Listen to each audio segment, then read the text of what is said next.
ಮೋದಿ ಆಗಿರ್ಬೋದು, ಅಮಿತ್ ಶಾ ಆಗಿರ್ಬೋದು, ಅವ್ರಿಗೆ ಇತಿಹಾಸನೇ ಗೊತ್ತಿಲ್ಲ. ಅವ್ರಿಗೂ ಕೂಡ ಇತಿಹಾಸ ಇಲ್ಲ.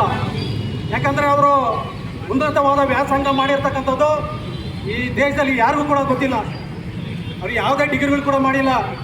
ಇಂಥ ಒಬ್ಬ ವ್ಯಕ್ತಿಗಳು ಇವತ್ತು ಅನೇಕ ಡಿಗ್ರಿಗಳನ್ನು ಮಾಡಿರ್ತಕ್ಕಂಥ ವಿಶ್ವಜ್ಞಾನಿ ಮಹಾನಾಯಕ ಡಾಕ್ಟರ್ BR ಅಂಬೇಡ್ಕರ್ ಅವ್ರ ಬಗ್ಗೆ ತುಚ್ಛವಾಗಿ ಮಾತಾಡಿರ್ತಕ್ಕಂಥದ್ದು ಇಡೀ ದೇಶ ಇವತ್ತು ಒತ್ತಿ ಉರಿತಾ ಇದೆ.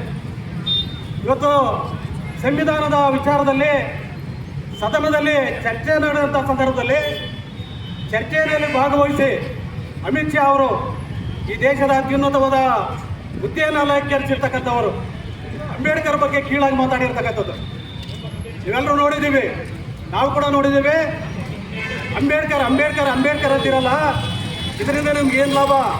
ಅದೇ ದೇವರಂತ ದೇವರ ನಾಮ ಜಪಿಸಿ ನಿಮಗೆ 7 ಸ್ವರ್ಗದಲ್ಲಿ 7 ಜನ್ಮದಲ್ಲಿ ಸ್ವರ್ಗ ಸಿಗುತ್ತೆ ಅನ್ನೋಂಥ ಮಾತನ್ನು ಹೇಳಿದ್ದಾರೆ.